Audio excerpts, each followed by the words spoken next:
இது வரைக்கும் தமிழ் சினிமா எப்படி சித்தரிச்சிருக்குன்னா, முஸ்லீம் வந்து ரொம்ப சிகப்பாக இருப்பார். இப்போ எங்கிட்ட கூட கேட்டாங்க, கஸ்தூரி ராஜா சார் நடிக்கிறாருன்னு. ஏங்க அவருக்கு டஸ்கியாக இருப்பார், அவர் எப்படிங்க முஸ்லீமாக இருக்குன்னு கேட்டார். அவருடைய நெய்தல் அப்படிங்கிற ஒரு சிறுகதையை வாசிச்சுட்டு தான் நான் அமீனை கூப்பிட்டு பேசுகிறோம். அப்போ அமீனை கூப்பிட்டு பேசும்போது இந்த கதையில் ஒரு ஸ்பார்க் இருக்குங்க. அதாவது இஸ்லாமியர்கள் வந்து தறி நெய்கிறாங்கங்கிறது வந்து நிறைய பேருக்கு தெரியாது, அது ஒரு புது விஷயம். அப்படிங்கும்போது இப்போ நாங்கள் அதை படமாக பேச ஆரம்பிக்கிறோம். படமாக பேசும்போதோ, கதையாக எழுதும்போதோ, வசனமாக எழுதும்போதோ, ஷூட்டிங்கு கேமரா எடுத்துகிட்டு போகும்போதெல்லாம் தமிழில் இஸ்லாமிய சினிமாவை ஏன் வரவில்லை, எடுத்துகிட்டு போனதுக்கப்புறம் தான் தெரிஞ்சிச்சு ஏன் வரலை அப்படின்னு. அவரை பார்த்தா அவர் வந்து, சார் இந்த பக்கம் இந்த மாதிரி ஏதாவது ஒரு 110-150 வருஷம் வீடு இருக்கான்னு கேட்குறோம். அவர் வாங்கன்னு கூப்பிட்டு போகிறாரு. போகிற வழியில் அவர் சொல்கிறாரு, என்ன படம் அப்படின்னு. சார் நீங்கள் என்ன ஆள்? இல்லை, நான் கோயிலில் பூசாரியாக இருக்கேன், நான் ஒரு பிராமண சமூகத்தை சேர்ந்தேங்கிறார்.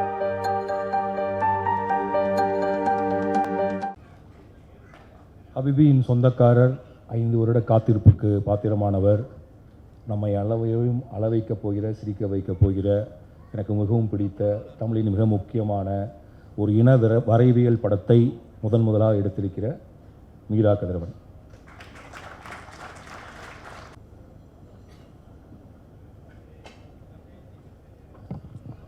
எல்லோருக்கும் நெகிழ்வான மாலை வணக்கம்.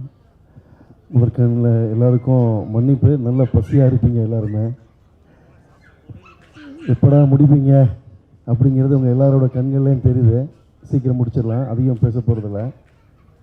ஏன்னா நீங்கள் எல்லாரும், மக்கள் எல்லாரும் கொண்டாடிய,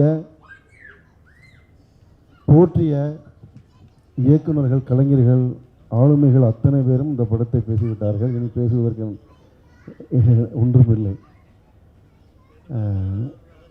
இந்த படம், இந்த மேடையில் ஏறிய நடிகர்களை மட்டும் இல்லாமல் இன்னும் சில பேர் இருக்காங்க. உதிரி விஜயகுமார், கங்கா உன்னிகிருஷ்ணன். கொஞ்சம் மேடைக்கு வாங்க, நான் உங்களை அறிமுகப்படுத்திட்டு வாங்க, கொஞ்சம் மேடைக்கு வாங்கலாம். கங்கா உன்னிகிருஷ்ணன், உதிரி விஜயகுமார், அருள்குமார், அருள் வாங்க, அருள், மஞ்சு. இப்போ இந்த படம் குறித்து தொடர்ந்து எல்லாரும் பேசிக்கிட்டே இருந்தாங்க இல்லையா. இந்த படம் வந்து ரொம்ப இயல்பாக இருக்குது, ஒரு ஊருக்குள்ளே போன மாதிரி இருக்குது. இந்த படம் வந்து நம்ம சினிமா பார்த்த மாதிரியே இல்லை. வாங்க ரஹ்மத் பாய், எல்லோரும் வாங்க. செல்வம், நான் பேர் குறிப்பிடலாம் கூட நம்ம படத்தில் நடித்த அத்தனை பேரும் மேலே வந்துருங்க, அத்தனை வராதவங்களாம் வந்துருங்க. இப்போது இந்த முகங்கள் எல்லாமே ரொம்ப யதார்த்தமாக இருக்குது, எல்லாருமே பிரமாதமாக எஃபர்ட் போட்டிருக்காங்க. ஒரு சின்ன கேரக்டர் கூட ரொம்ப சூப்பராக பண்ணியிருக்காங்கன்னு சொல்கிறாங்க இல்லையா. நடிகர்கள் வந்து இந்த படத்துக்கு கிடைச்சது மிகப்பெரிய பலம். இவங்க எல்லாருமே, அருள் வந்து ஒரு நல்ல தியேட்டர் ஆர்டிஸ்ட், வேலுச்சாமி, மஞ்சு ஒரு நல்ல தியேட்டர் ஆர்டிஸ்ட், உதிரி விஜயகுமார் ஒரு நல்ல அற்புதமான ஒரு நடிகர், கங்கா வந்து அவங்க கேரளா, அவங்க செல்வம் அவர் வந்து சினிமாட்டோகிராஃபர். பேசிக்கலி அவர் வந்து வேலுபரபாகரன் மாதிரியான மிக முக்கியமான இயக்குநர்களுக்கு ஒளிப்பதிவாளராக இருந்தவர். என்னோடய நீண்ட நாள் நண்பர் இவர். ரஹ்மத் பாய், கௌஷிக் என்னுடைய நண்பனோட மகன். இப்படி எல்லாருமே பெரிய எஃபர்ட் போட்டுக்கிறாங்க. அவங்க எல்லாருக்கும் நன்றி. பேச நேரம் இல்லை, தவறாக எடுக்க வேண்டாம். இன்னொரு மேடையில் வெற்றி விழாவில் பேசுவோம் நம்ம எல்லாருமே. ஆமாம். அப்புறம் இன்னும் முக்கியமான அந்த படம் வந்து ரொம்ப முக்கியமான விஷயம் சொல்ல போனால் மகேஷ் முத்துசாமி சார் வாங்க சார் மேலே. இந்த படம் வந்து ரொம்ப சோல்ஃபுல்லாக, ஹார்ட்ஃபுல்லாக இருக்குது அப்படின்னு சொல்கிறதுக்கு ரொம்ப முக்கியமான காரணம் என்னென்னா, அவர் ரொம்ப சோல்ஃபுல்லான ஒரு மனிதர். மகேஷ் முத்துசாமி சாரை பொறுத்த வரைக்கும் எப்படின்னு கேட்டிங்கன்னா, நான் இதுக்கு முன்னாடி 2 படம், அவள் பெயர் Tamilarasi, PG Muthaiah sir. Mahesh sir வந்து பிசி சாரோட அசிஸ்டன்ட். நம்ம அவரை பற்றி அறிமுகப்படுத்துறதுக்கு ஒன்றும் இல்லை. அதிகமான படங்கள் பண்ணி தன்னை பெரிய அளவில் அப்ரூவ் பண்ண ஒரு கேமராமேன் சாரோடைய.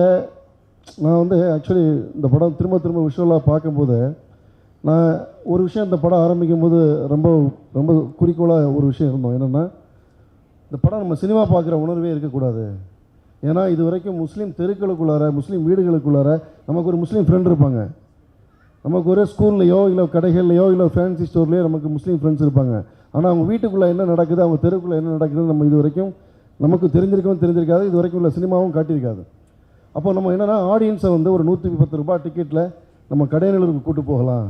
அப்படிங்கும்போது அந்த ஊரை வந்து ஒரு கேமரா ஒரு ஜன்னல் வழியாக வீட்டை ஒளிஞ்சிருந்து நம்ம ஒரு தெருவை ஒளிஞ்சிருந்து ஒரு வாழ்க்கையை வந்து கவனிக்கிற மாதிரியான ஒரு கேமராவாக இருக்கணும். அது எந்த இடத்துலையுமே அழகுணர்ச்சி இருக்கக்கூடாது, எந்த இடத்துலையுமே ரொம்ப அப்படி. ஆக்சுவலி அவர் நம்ம அழகாக சொன்னார் மிஸ்கின் சார் வந்து ஒரு படத்துடைய ஒளிப்பதிவு என்பது அந்த கதையை தாண்டி இருக்கக்கூடாதுங்கிறது தான் அதோடைய மிகச்சிறந்த ஒளிப்பதிவு. அதை வந்து மகேஷ் சார் பண்ணார்.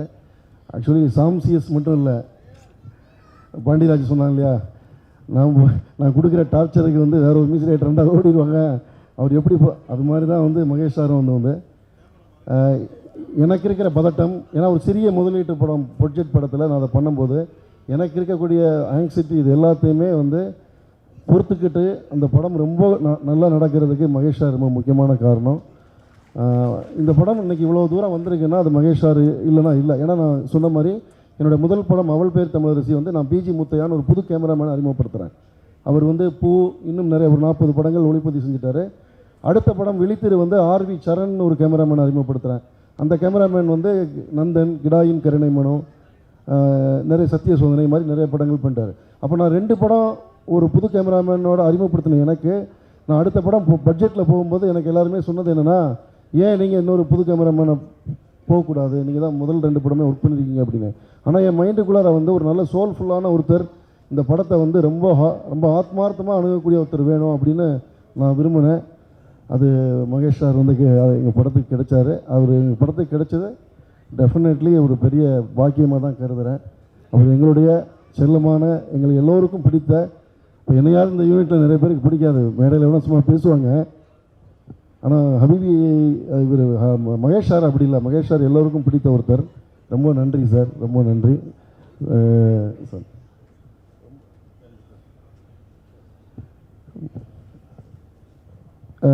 நடிகர்கள் பற்றி சொல்லணும்னா எங்கள் டைரக்டர் லோகிதாஸ் ஒரு விஷயம் சொல்லுவார். வந்து ஒரு கதாபாத்திரத்துக்கு பொருத்தமான தோற்றமுள்ள நடிகர்களை தேர்வு செய்துவிட்டால் ஒரு 50% நடிப்பு இப்போ கேரட் ஒர்க் அவுட் ஆகிடும்னு சொன்னாங்க. வந்து இந்த படத்தில் நான் வந்து ரொம்ப கான்சியஸாக இருந்தது என்னென்னா, இந்த இஸ்லாமிய வாழ்வியலை சொல்வதற்கான முகங்களை முதலில் தேர்வு செய்ய வேண்டும். அந்த முகங்கள் வந்து ரொம்ப யதார்த்தமாக இருக்கணும் அப்படிங்கன்னு முடிவு பண்ண உடனே அந்த முகங்கள்லே அது ஆல்மோஸ்ட் வந்து இந்த படம் வந்து ரொம்ப நெருக்கமாக இருக்கிறதுக்கு வந்து இப்போ கஸ்தூராஜா சார் மாதிரியான, ஏன்னா சொல்லுவாங்க முஸ்லீம் நம்ம இது வரைக்கும் தமிழ் சினிமா எப்படி சித்தரிச்சிருக்குன்னா முஸ்லீம் வந்து ரொம்ப சிகப்பாக இருப்பார். இப்போ எங்கிட்ட கூட கேட்டாங்க கஸ்தூராஜா சார் நடிக்கிறாருன்னு, ஏங்க அவருக்கு டஸ்கியாக இருப்பார், அவர் எப்படிங்க முஸ்லீமாக இருக்குன்னு கேட்டார். எங்கள் ஊரில் இருக்கிறதுலே ஆக கருப்பான ஆட்கள்லாம் இருக்காங்க, வாங்க வந்து காட்டுறேன்னு தான் சொல்லியிருக்கிறான்ட்டு. ஸோ இப்போ கஸ்தூராஜா சார் மாதிரியான முகங்களாகட்டும் இவங்க எல்லாருமே ரொம்ப பிரமாதமாக அதை ஒர்க் அவுட் பண்ணாங்க. ஆக்சுவலாக உண்மையாக ஹானஸ்ட்டாக ஒத்துக்கிட்டா அதை நான் வந்து எந்த இதுவும் இல்லாமல் ஒத்துக்கிட்டோம்னா நடிகர்களுடைய பெரிய பங்களிப்பு தான் இந்த படத்துடைய இந்த அவுட்புட்டுக்கு காரணம். வந்து இந்த நடிகர்கள் அத்தனை பேருமே இந்த படத்தில் எனக்கு கிடைச்ச இந்த நடிகர்கள் அத்தனை பேருமே, ஏன்னா ஆக்சுவலாக வந்து சொல்லப்போனால் ஒரு சம்பவம் சொல்கிறேன், கஸ்தூராஜ் சார் சொல்லியிருக்கேனான்னு தெரில. நான் வந்து தென்காசியில் நாங்கள் வந்து ஒரு பங்களா வாடகைக்கு எடுத்து ஆஃபீஸ் போட்டு அங்கே வந்து டெய்லி ஆடிஷன் பண்ணுவோம். அப்போ அங்கே ஒருத்தர் வந்து காலையிலேருந்து சாயந்தரம் வரைக்கும் டெய்லி வந்து காத்துக்கிட்டு இருப்பார்.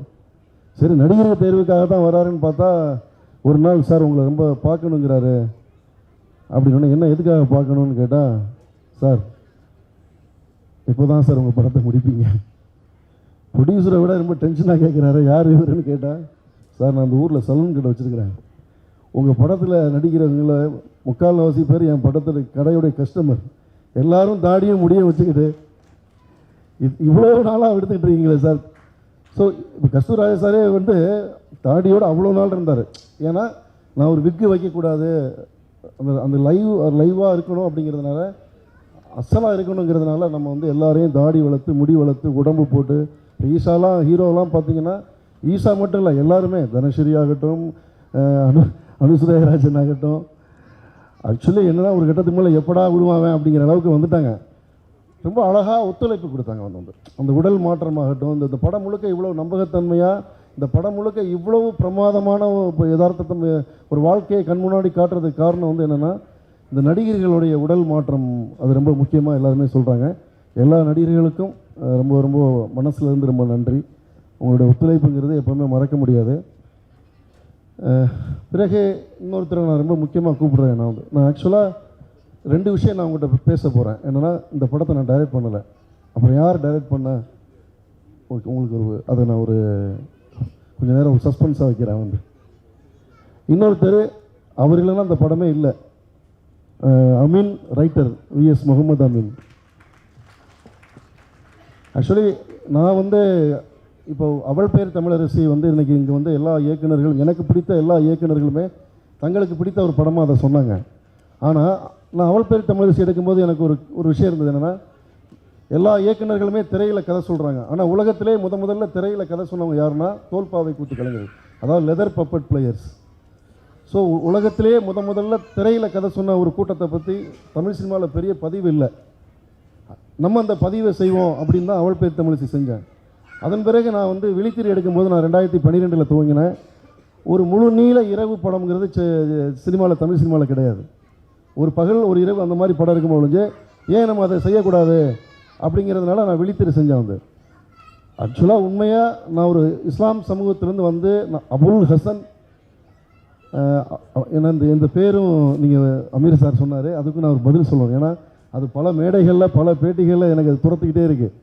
இப்போ ஞான தேசிகன் அப்படிங்கிற ஒருத்தர் இளையராஜாவாக மாறுகிற போது, ரங்கராஜன் என்கிற ஒருத்தர் வாலியாக மாறுகிற போது,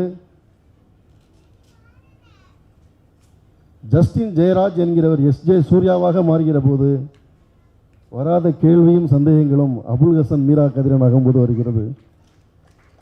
அந்த பேரை காரணம் அமீர் சாருக்கு சொன்ன ஒரு விஷயமா நான் பொதுவாக நிறைய பேருக்கு இருக்கிறனால அதுக்கு நான் பதில் சொல்ல விரும்புகிறேன். இப்போது அமீன் ஆக்சுவலாக ரொம்ப நாளாக நான் சொன்னேன் இல்லையா, தோல்பாவை கூத்தை பற்றி, முழு இரவை பற்றி ஒரு படம் பண்ணுற மாதிரி பதிவு செய்யப்படாத கதைகளை, யாரும் இது வரைக்கும் தொடாத கதைகளை, எளிய மனிதர்களை படமாக்கணுங்கிறத என் வாழ்வில் என்ன ஒரு பெரிய அறமாக வச்சுருக்கிறேன். அப்போது இது வரைக்கும் 100 ஆண்டு காலமாக தமிழ் சினிமாவில் பதியப்படாத வாழ்க்கையாக முஸ்லீம் சமூகத்துடைய படமாக அது கதை இல்லைங்கிறதுனால தான் நான் ஒரு முஸ்லீம் படம் பண்ண வந்தேன். நான் ஒரு முஸ்லீமாக இருக்கிறதுனால வரல. ஒரு நல்ல கலைஞனாக இந்த சமூகத்தை ஒரு கண்ணாடியை போல் பிரதிபலிக்கக்கூடிய அறம் கொண்ட ஒரு மனிதனாக நான் எப்படி ஈழத்தில் என்னுடைய தமிழர்கள் வருந்தும்போது, இஸ்ரேலில், பாலஸ்தீனில், எங்கெல்லாம் சிரியாவில், காசாவில் எங்கெல்லாம் அநீதிகள் இழைக்கப்படும் போது நான் எப்படி ஒரு கலைஞனாக நான் கொந்தளிக்கிறேனோ அதே போல தான் நான் தமிழில் முஸ்லீம் சினிமா இல்லை, எப்படி நான் தோல்பாவை கூத்தை எடுப்பதற்கு முன் வந்தேனோ, எப்படி நான் ஒரு முழு இரவில் நடக்கிற கதையை எடுக்க முன் வந்தேனோ அதே போல தான் நான் வந்தேன். சரி, 10 வருஷமாக நான் என் பேரை இந்த கேள்வி கேட்குற மாதிரி 10 வருஷமாக நான் ஒரு முஸ்லீம் படம் எடுக்க ட்ரை பண்ணிகிட்டே இருக்கிறேன். ஏன் எடுக்க மாட்டேங்கிறாங்க? தமிழ் சினிமாவில் பார்த்தீங்கன்னா விஜயகாந்தை இன்ட்ரடியூஸ் பண்ண எம்ஏ காஜா, இந்த கதைக்களம் நடக்கக்கூடிய கடையனூரை சேர்ந்தவர். அவருடைய கம்பெனிக்கு பேரே கடையனூர் சினி கிரியேஷன்ஸ். இப்ராஹிம் ராவுத்தர், விஜயகாந்த் கூட நண்பராக இருந்த ராவுத்தர் ஃபிலிம்ஸ். அப்படி இன்னைக்கு வரைக்கும் தமிழ் சினிமாவோட கணக்குப்படி பார்த்தீங்கன்னா 62 மெம்பர்ஸ் தமிழ் சினிமாவில் முஸ்லீம் ப்ரொடியூசர்ஸ் இருக்காங்க. அப்போ ஏன் முஸ்லீம் சினிமாவை உருவாகலை அப்படின்னா, இப்போ நமக்கு சொல்லுவோம், ஏன் ஒரு முஸ்லீமுக்கு வீடு கிடைக்கிறது இல்லை அப்படின்னு ஒரு ஹவுஸ் ஓனரை கோச்சிக்க முடியாது.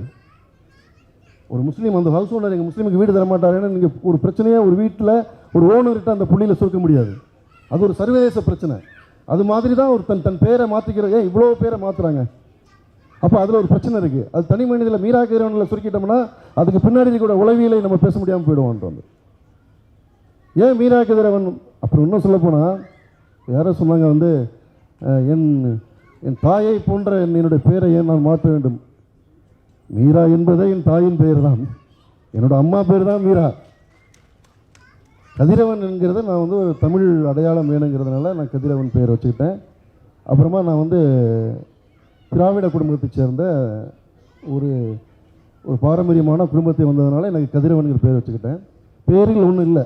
பேரில் என்ன இருக்குது? பேரில் என்ன ஒன்றுமே இல்லை. ஆக்சுவலி கவுண்டமணி ஒரு படத்தில் டைலாக்ஸில் வரல, நாய்க்கு பேர் வச்சியா சோறு வச்சியான்னு. அதெல்லாம் இல்லை. பேரில் நம்ம செய்கிற வேலையில் நான் ரொம்ப முக்கியமாக இருக்குன்னு நினைக்கிறேன்.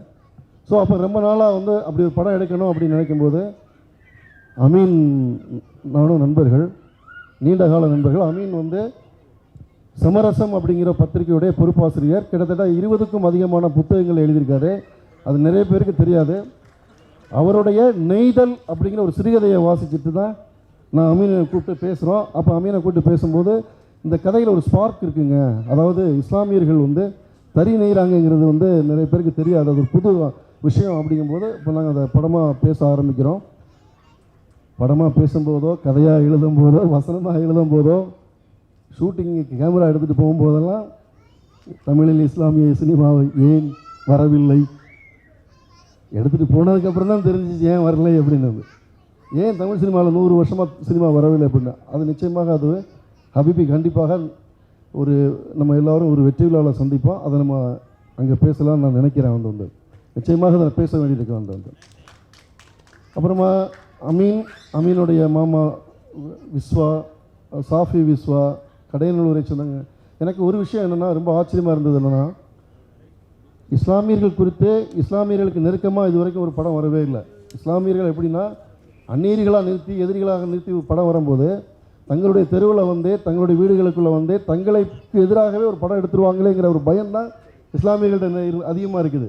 மற்றபடி இஸ்லாமியர்கள் வீடுகளில் இந்த படத்தில் பார்த்தீங்கன்னா அமீர் சார் கூட படம் பார்த்துட்டு கேட்டார், எப்படி இங்கே சாத்தியப்பட்டுச்சு, இவ்வளோ லொக்கேஷன்ஸில் ரியல் லொக்கேஷனில் ஷூட் பண்ணிங்கன்னா அது அமீனுடைய உறவினர்கள், அவளுடைய நண்பர்கள், அப்புறம் கடையநல்லூர் மக்கள் எல்லாருமே பண்ண. இதில் நான் இன்னொரு விஷயம் சொல்கிறேன். இது ஏன்னா இது ரொம்ப முக்கியமாக சொல்ல வேண்டிய விஷயம். இஸ்லாமிய சினிமான்னு சுருக்காதீங்கன்னு சொல்கிறதுல ஆக்சுவலி ஒரு 110-120 வருஷமான ஒரு வீடு வந்து எங்களுக்கு தேவைப்பட்டுச்சு. அப்போ என்னோடய அசிஸ்டன்ட் டைரக்டர்ஸ் எல்லாருமே அந்த வீடை கிட்டத்தட்ட 6 மாதமாக தேடுறோம், எங்கேயுமே கிடைக்கல. கஸ்தூராஜ சார் உடைய வீடு அது, கதையில் முகமது யூசுஃபோட வீடு. நிறைய தேடுறோம், எங்கேயுமே கிடைக்கல. ஒரு நாள் வழியில் வந்து ஒருத்தர் சைக்கிளில் போயிட்டுருக்கார், அவரை பார்க்குறோம். அவரை பார்த்தா அவர் வந்து, சார் இந்த பக்கம் இந்த மாதிரி ஏதாவது ஒரு 110-150 வருஷம் வீடு இருக்கான்னு கேட்குறோம். அவர் வாங்கன்னு கூப்பிட்டு போகிறாரு. போகிற வழியில் அவர் சொல்கிறாரு, என்ன படம் அப்படின்னு.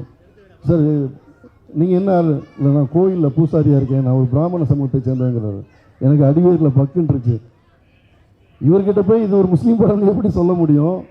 அப்படியே சொன்னாலும் அங்கே வந்து அவர் வந்து, ஆனால் அவர் அதை எதுவுமே ஒன்றுமே ரியாக்ட் பண்ணிக்கல. அப்படியா அப்படின்னு கேட்டு அவர் நேர எங்களை கூப்பிட்டு போனது வந்து ஒரு அக்ரஹாரம். அக்ரஹாரத்தில் ஆய்க்குடிங்கிற தென்காசிக்கு பக்கத்தில் இருக்கக்கூடிய ஒரு அக்ரஹாரத்தை கூப்பிட்டு போகிறாரு. எனக்கு இன்னும் கண்ணே இருந்துருச்சு, இது வாய்ப்பே இல்லை, இது எப்படிங்க வந்து அக்ரஹாரத்தில் அதுவும் ஒரு முஸ்லீம் வீடை ஷூட் பண்ணுறதுக்கு தருவாங்க. அப்படிங்கும்போது அந்த வீட்டுக்குள்ளார நாங்கள் போகிறோம். கஸ்தூரி ராஜா சார் நடிக்கிறாரு. எங்களுக்கு வந்து ஒரு முஸ்லீம் வீடாக தேவைப்படுதுன்னு சொன்ன உடனே அவங்க என்ன சொன்னாங்க தெரியுமா? ஏங்க எவ்வளோ மாம மச்சானா அந்த உறவாக இருந்த ஒரு நிலம் இது. எனக்கு வந்து அந்த ஊரில் முஸ்லீம் ஃப்ரெண்ட்ஸ் அவ்வளோ இருக்காங்க, இந்த ஊரில் எவ்வளோ ஃப்ரெண்ட்ஸ் இருக்காங்க, நீங்கள் தாராளமாக எங்கள் வீட்டை பயன்படுத்திக்கிங்கன்னு அக்ரஹாரத்தில் ஒரு ஐயங்கார் சமூகத்தை சார்ந்தவர் முகமது யூசுஃபாக இருக்க ஒரு வீட்டை வந்து எங்களுக்கு தர்றாரு. அந்த வீட்டில் நாங்கள் என்ன பண்ணுறோம், கிட்டத்தட்ட ஒரு 4 அடிக்கு குழி தோண்டி தறிக்குழி போடுறோம். அது யாருமே ஒத்துக்க மாட்டாங்க. அது வீட்டோடைய நடுக்குழியில் குழி தோன்றதுக்கு வந்து அப்புறம் நாங்கள் ரகசியமாக ஒரு வீட்டுக்குள்ளே போய் வெளியில் ஷூட்டிங்கே எடுக்கிறது தெரியாத மாதிரி நாங்கள் ரொம்ப ரகசியமாக இராணுவ ரகசியம் மாதிரி எடுப்போம். ஏன்னா வெளியிலலாம் அக்ரஹாரம் என்ன பண்ணுவாங்கன்னு தெரியாது அப்படின்னு. மெல்லமாக வெளியே வந்து வண்டி பெட்போர்டு வந்து வண்டி நிற்கும். வழக்கம் போல் நம்ம டீ கப்பை சாப்பிட்டுட்டு வாசல் முற்றங்களில் போடுவோம். வழக்கம் போல் பக்கத்து வீட்டில் போய் பாத்திரங்கள் கேட்க போவோம். வழக்கம் போல் எங்கே கேரவன் இல்லை, காஸ்டியூம் சேஞ்ச் பண்ணிக்கலாமான்னு பக்கத்து வீட்டில் கேட்க போவோம். நீங்கள் நம்ப மாட்டீங்க, அதன் பிறகு அங்கே 30 நாட்கள் ஷூட் பண்ணோம். அந்த அக்ரஹாரமே இந்த படத்துக்கு ஹெல்ப் பண்ணுச்சு. ஒரு வீட்டிலேருந்து பாத்திரம் கொடுக்கறது, ஒரு வீட்டிலேருந்து நாங்கள் வந்து பொருள் வாங்கிட்டு வர்றது, கிட்டத்தட்ட காஸ்டியூம்ஸ் வந்து பல வீடுகள்லேருந்து நாங்கள் கடனாக வாங்கியிருக்கோம். ஒரு விஷயம் வந்து மதத்தை கடந்து சாதியை கடந்து மனிதம் வந்து எப்பவுமே நிலைத்து நிற்கக்கூடியது. அன்பு தான் இந்த உலகத்தில் வந்து அனைத்திற்கும் அப்பாற்பட்டது. ஹபீபி அப்படியான ஒரு அன்பை பேசக்கூடிய ஒரு படம் தான். அமீனுக்கும் இந்த இடத்துல, ஏன்னா இந்த படத்துடைய கதை, திரைக்கதை, வசனம் இவர் தான் வந்து அவருடைய அந்த படம் இன்றைக்கி இவ்வளோ ஸ்லாங்கில் வந்திருக்குன்னா அவர் தான் இருக்கார். தொடர்ந்து ஹபீபியை போன்ற சினிமாக்களில் தொடர்ந்து இயங்கணும் அப்படிங்கிறது அவருடைய ஆசையாகவும் இருக்குது. நன்றி அமீன், நன்றி. பிறகு சுரேஷ் காமாட்சி அவர் வந்து ஒரு கட்டத்தில் நாங்கள் ஷூட்டிங் எடுக்க முடியாது, என்ன பண்ணுறதுன்னு தெரியாமல் பொருளாதார ரீதியாக நாங்கள் பிரச்சனையாக இருக்கும்போது சுரேஷ் காமாட்சி தங்கிட்ட இருந்த ஒரு நல்ல தொகை, ஏன்னா எந்த அக்ரிமெண்ட்டுமே போடலை, முழுக்க மீரா கதிரவனுங்கிற ஒருத்தர் மேலே இருக்கிற ஒரு அன்பில் நட்பில் ஒரு சகோதரனை போல் அவர் வந்து எனக்கு அந்த பணத்தை எடுத்து கொடுத்து நீங்கள் போய் ஷூட் பண்ண நீங்கள் பார்த்தீங்க இல்லையா அந்த ரூபே ரூபே சாங், அந்த ரூபே ரூபே சாங்கை ஷூட் பண்ணுறதுக்கு வந்து அவருடைய உதவியும் இருந்ததுங்கிறது தான் உண்மை. இந்த நேரத்தில் சுரேஷ் கமாட்சிக்கு நான் நன்றி சொல்கிறேன். பிறகு என்னுடைய எடிட்டர் மதி வந்து ராம் சாரோடைய ஸ்டூடெண்ட், ராம் சாரோடைய ஸ்கூல்லேருந்து சினிமா கற்றுட்டு வந்தவர். நாங்கள் ஆக்சுவலாக வந்து ரேண்டமாக பேசுகிறேன், யாரும் கோச்சிக்காதீங்க. ஏன்னா இஸ்லாமியர்கள் சார் சொன்னாங்கன்னு நினைக்கிறேன். ஆக்சுவலி சார் வந்து நான் சில நேரங்களில் சார்கிட்ட புலம்புவேன், ஒரு அப்பா கிட்ட புள்ள புலம்புற மாதிரி, சார் எப்படி சார் இப்படி சார்னு. ஏன்னா ஆக்சுவலாக வந்து ஒரு சின்ன எதிர்பார்ப்பு இருக்கும். ஏன்னா 100 வருஷம் சினிமாவில் வந்து அப்படி ஒரு படம் எடுக்கலை அப்படின்னோடனே சில இஸ்லாமிய டெக்னீஷியன்ஸோடு எனக்கு வந்து சில முரண்பாடு வருவதை குறித்து நான் கஸ்தூரிராஜ் சார்கிட்ட பேசியிருக்கேன். ஆனால் ஹபீபி இந்த மேடை வரை வந்து நிற்பதற்கு முழுக்க முழுக்க பின்னாடி இருந்து உதவி செய்தது இஸ்லாமிய சமூகம். அவங்க வந்து இந்த படம் எப்படின்னா, ஒரு ஃபேமஸான ஒரு ஆப்பிரிக்கன் ப்ரோவர்ப் இருக்குது, புலிகள் தங்களுடைய கதைகளை எழுதும் வரை எல்லா கதைகளும் வேட்டையாடிகளை தான் புகழ் பாடிக்கொண்டிருக்கும்னு உண்டு. ஸோ தங்களுடைய கதைகளை நம்ம பேசாமல் போனால் தங்களுடைய கதைகள் நம்மளுடைய அடுத்த தலைமுறைக்கு வேற ஒன்றா போயிடுங்கிற கான்சியஸுக்கு இன்றைக்கி இஸ்லாமிய சமூகம் வந்துட்டாங்க அவங்கள்ட்ட. அதனால் வந்து இதில் பின்னாடி நிறைய பேர் வந்து இந்த படத்துக்கு வந்து இஸ்லாம் சமூகத்தை சேர்ந்தவங்க ஹெல்ப் பண்ணாங்க. அது எத்தனையோ நண்பர்கள் இருக்காங்க, அவங்க எல்லாருக்கும் முகம் தெரியாத என்னுடைய இப்படி ஒரு படத்துக்காக உதவி செய்த, பொருளாதாரமாக மட்டும் இல்லை மாரல் சப்போர்ட்டாகவும் இருந்த எல்லா நண்பர்களுக்கும் நான் அந்த நேரத்தில் நான் நன்றியை தெரிவிச்சுக்கிறேன். யுகபாரதி போறீங்க, யுகபாரதி வந்து இந்த படத்துடைய ரூபே ரூஹே, வல்லோனே வல்லோனே, இன்னும் நிறைய பாடல்களை யுகபாரதி எழுதியிருக்காரு. கார்த்திக் நேதா பாடல் எழுதினார். என்னுடைய நீண்ட கால நண்பர், என்னுடைய அரைத்தோழர் யுகபாரதி வந்து அவருடைய உடல்நிலை சரியில்லாதனால தவிர்க்க முடியாத காரணத்தினால இங்கே வர முடியல. யுகபாரதிக்கும் இந்த வேலையில் நன்றி. சின்ன பசங்க 2 பேர், தீகான் தேஜஸ்வரியா, அவங்க பேர் என்ன, டோரா, அவங்க 2 பேர் இல்லைன்னு நினைக்கிறேன். அந்த குழந்தைகள் 2 பேருக்கும் என்னுடைய மனசின் அடியாளத்திலிருந்து நன்றி. ஏன்னா அவங்களாம் ரொம்ப ரொம்ப கோஆப்ரேட் பண்ணாங்க. இந்த படம் நான் டைரக்ட் பண்ணலன்னு சொன்னேன் இல்லையா, ஆக்சுவலாக இந்த படம் தான் எனக்கு டைரக்ட் பண்ணுச்சு, அதான் உண்மை. வழிதவறிய ஒரு ஆட்டை வந்து ஒரு நல்ல மேய்ப்பெண் கிடை சேர்ப்பது போல் இந்த படம் வந்து வழிதவறி போகாமல் என்னை வந்து ஒரு நல்ல கிடையில் கொண்டு வந்து சேர்த்துச்சுங்கிறது உண்மை. அப்புறம் இந்த படம் வந்து உண்மையாகவே இந்த படம் வந்து ரொம்ப பிளஸ்டான ப்ராஜெக்ட். ஏன்னா ஆக்சுவலாக கஸ்தூரி ராஜா சார் வந்த பிறகு தான் நான் படம் எடுக்கிறேனே பல பேர் நம்புகிறாங்க, அதான் உண்மை. அது வரைக்கும் நான் வந்து யார்கிட்ட சொன்னாலும் அந்த படம் நடக்காதுன்னு தான் சொன்னாங்க. ஏன்னா அவர் வந்து அவர் கொடுத்த ஒத்துழைப்பு இருக்குல்ல. ஆக்சுவலாக இந்த இடத்துல அவர் உண்மையை சொல்லி ஆகணும். கஸ்தூரி ராஜா சாரை பற்றி நான் வந்து கமிட் பண்ணியிருக்கேன்னு சொன்ன உடனே எங்கிட்ட எல்லோரும் என்ன தெரியுமா சொன்னாங்க, நீ வயிற்று வலிக்கு மாத்திரை வாங்கி போட்டு உனக்கு நெஞ்சு வலி வரப்போகுது. அவர் பயங்கர முசுட. Actually such a great soul sir. என்னென்னா ஒரு இயக்குனர், அவர் எத்தனை இயக்குனர் சிவாஜி கணேசனை மாதிரி உச்ச நட்சத்திரங்கள் வரை எத்தனை நடிகர்களை வச்சு அவர் டைரக்ட் பண்ணி அது எத்தனை நடிகர்களுடைய முகத்தை அவர் வந்து மானிட்டரில் பார்த்துருப்பார். ஆனால் உண்மை என்ன தெரியுமா, ஒரு நாள் கூட ஒரு ஷாட்டுக்கு கூட அவர் மானிட்டர் பார்க்கவே இல்லை. ஹபீபில் மானிட்டர் பார்க்க வரவே இல்லை. வந்து தன்னை முழுவதுமாக அவர் வந்து ஒப்படைத்தார். வந்து தண்ணீர் வந்து எப்படி ஒரு பாத்திரத்தில் அதோட வடிவத்துக்கு ஏற்ற மாதிரி மாறிக்குமோ அந்த மாதிரி வந்து கஸ்தூரிராஜ் சார் ஒத்துழைச்சார். ஒரு கட்டத்திலலாம் ரொம்ப உடம்புக்கு முடியாமல் இருக்கும்போது அப்போ நான் சொன்னேன், சார் ஷூட்டிங் பேக்கப் பண்ணாமல் பரவாயில்ல சார், நீங்கள் போயிடுங்க. அவங்க வீட்டில் பார்த்தா வந்து மேடம் வந்து அவங்க சாருடைய டாக்டர்ஸு எல்லாருமே வந்து தொடர்ந்து ஃபோன் பண்ணிகிட்டே இருக்காங்க. அவர் வந்து நாசி முள்ள ஃபுல்லாக தண்ணி ஒழுகுது. அப்போ நான் அவர்கிட்ட கேட்குறேன் வந்து, சார் நீங்கள் தயவுசெய்து நீங்கள் கிளம்புங்க, நான் பேக்கப் பண்ணிக்கிறேன். அப்போ அவர் சொன்னார், தம்பி இந்த டைமில் நீங்கள் பேக்கப் பண்ணிங்கன்னா உங்களுக்கு ஒரு 40 லட்ச ரூபா நஷ்டம் அடைஞ்சிரும். நான் கஷ்டப்பட்டு இந்த இடத்துக்கு வந்த ஒரு இயக்குனர், இன்னொரு இயக்குனரோட கஷ்டம் புரியலன்னா நான் என்ன ஒரு மனிதன் அப்படின்னாரு வந்து. ஸோ தேங்க்யூ சார், ரொம்ப ரொம்ப நன்றி. அவர் சொல்லுவார், பெருந்தன்மையில் எல்லாம் மீறாக்குகிற ஒன்று, அப்படிலாம் ஒன்றுமே இல்லை. ஆக்சுவலி அவர்கிட்ட தான் நான் நிறைய கற்றுக்கிட்டேன். அவர் இந்த படத்துக்காக இந்த கேரக்டருக்காக மெனக்கெட்டது, அவர் இந்த கேரக்டருக்காக செஞ்சதில் நிறைய விஷயங்கள் நான் கற்றுக்கிட்டேன். ஏன்னா அது அவர் பெருந்தன்மை தான். ரொம்ப நன்றி சார். மதி பொறுத்த வரைக்கும் எப்படின்னு கேட்டிங்கன்னா வந்து மதி பேசிக்கலி ராம் அவங்களுடைய அசிஸ்டன்ட் டைரக்டர். அதனால் ஒரு கதையை எமோஷ்னலாக எப்படி வந்து எடிட் பண்ணணுங்கிறத ரொம்ப அழகாக தெரிஞ்ச ஒரு பையன். மிகப்பெரிய எதிர்காலம் காத்திருக்கு மதிக்கு வந்து. மதி வந்து இந்த படத்துடைய மிகப்பெரிய பலமாக மாறினதில் எனக்கு நான் எப்போவுமே நன்றியோடு நினைவு கூறுவேன். ரொம்ப நன்றி மதி, நன்றி. அப்புறம் சாம்சிஎஸ் ஆக்சுவலாக வந்து போயிடலாம் ஒரு 5 மினிட்ஸ் அவ்வளோதான் வந்து. ஆமாம் முடிச்சிடலாம் வந்து 5 வருஷம் காத்திருந்த படத்துக்கு 2 வருஷம் காத்திருங்க வந்து. ஆக்சுவலி சாம்சிஎஸ் வந்து சண்டை போட்ட உண்மை தான். சாம்சிஎஸ் வந்து இந்த படத்துக்கு வந்து அவ்வளோ உழைப்பை கொடுத்துருக்கிறாரு. சாம்சிஎஸுக்கும் கஸ்தூராஜா சார் மாதிரி தான். மனிதர்கள் யாரையுமே சந்திக்காமல் யாரையுமே பார்க்காம அவங்கள பற்றின எந்த விதமான புரிதலுமே இல்லாமல் அவதூறுகளையும் கட்டுக்கதைகளையும் அள்ளி தெளிப்பாங்க வந்து. ஆனால் சாம்சிஎஸ் பொறுத்த வரைக்கும் எங்கிட்ட அதான் சொல்லுங்க, அவர் அப்படி ரொம்ப கமர்ஷியலான ஆள் அப்படின்னு வந்து ரொம்ப அழகாக ஒர்க் பண்ணி கொடுத்தாரு. சாம் உங்களுக்கு ரொம்ப நன்றி. என்னுடைய டார்ச்சர்கள்லாம் சகிச்சுக்கிட்டதுக்கு ரொம்ப நன்றி. இதோடைய பாடகர்கள், இந்த கவிஞர்கள், என்னுடைய நண்பர் ரியாஸ் ரொம்ப இக்கட்டான ஒரு சூழலில் இருக்கும்போது எனக்கு கை கொடுத்த ஒரு நல்ல ஒரு ஆன்மா அவர். இன்னொரு விழாவில் நிச்சயமாக நம்ம நிறைய பேசுவோம். ஹபீபி குறித்து நம்ம நிறைய பேச வேண்டியிருக்கு வந்து. ஏன்னா வந்து கருப்புசாமி சார் ஆக்சுவலி அதுதான் அந்த படத்துடைய படம். கஸ்தூரி ராஜா முகமது யூசுவாக நடிப்பதும், அக்ரஹாரத்தை சேர்ந்தவர் யூசுப்பின் வீட்டை தருவதும்,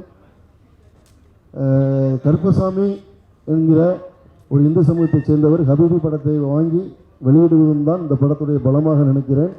இது வந்து எல்லோருக்கும் நான் சொல்கிறது ரொம்ப ஆழமாக அழுத்தமாக சொல்லக்கூடிய ஒரே ஒரு விஷயம் தான். என்னென்னா இந்த படத்தை பார்க்கும்போது வேணால் ஒரு இஸ்லாமிய தோற்றமுள்ள ஒரு படமாக இருக்கலாம். ஆனால் எப்படி ஒரு ஐயர் வந்து லொக்கேஷன் பார்க்குற எங்களை கூட்டு போனாரோ, எப்படி ஒரு பிராமண சமூகத்தை சேர்ந்தவர் எங்களுக்கு வீடு தந்தாரோ, எப்படி சுரேஷ் காமாட்சி போன்ற, ராகுல் போன்ற, கருப்பசாமியை போன்ற, எப்படி இந்து சமூகத்தைச் சேர்ந்தவர்கள், கிறிஸ்தவ சமூகத்தைச் சேர்ந்தவர்கள் எல்லோரும் சேர்ந்து தான் வந்து இந்த படம் உருவாகிருக்கு. இது ஒரே வகையில் சொல்லப்போனால் எல்லோரும் சேர்ந்து எல்லோருக்காகவும் எடுத்திருக்க படம்.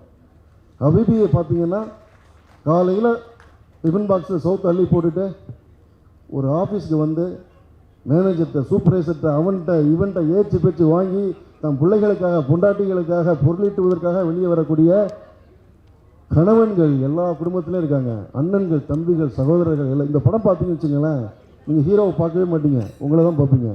இந்த வீடுக்கு வந்து ஒரு கட்டத்துக்கு மேலே இது ஒரு இஸ்லாம் சமூகத்தோட வீடாக இல்லாமல் இது வந்து நம்மளோட வீடாக மாறிடும். நிச்சயமாக உங்கள் எல்லோரையும் இந்த என்னோடய ஊருக்கு அழைத்துட்டு போக நான் விரும்புகிறேன். பெயர்கள் அதில் ராகுல், நம்ம ரூமி பிக்சர்ஸ், அவர் ரொம்ப முக்கியமான காரணம். ஏன்னா அவர் வந்து விஜயோடைய கோட்டு, அஜித்தோடைய குட் பேட் அக்லி மாதிரியான பெரிய படங்களை ரிலீஸ் பண்ணவர். கருப்பசாமி சார் சொல்கிறாரு, அன்றைக்கி நைட்டே படம் பார்க்குறாரு, பார்த்துட்டு அன்னைக்கு இரவே வந்து இந்த படத்தை நான் பண்ணுறேன், இந்த படம் எனக்கு பிடிச்சிருக்கு. அவர் சொன்ன ஒரு வார்த்தை, எனக்கு மைனா படத்தை நான் பார்த்துட்டு தான் நான் வந்து ப்ரொடியூசருக்கு சொன்னேன், அந்த படம் ஒரு 20 கோடி ரூபாய் கலெக்ட் பண்ணணும், நான் ஒரு வியாபாரியாக சொல்கிறேன், இந்த படம் தேட்டருக்குள்ள பெருசாக ஒர்க் ஆகும் அப்படின்னாரு.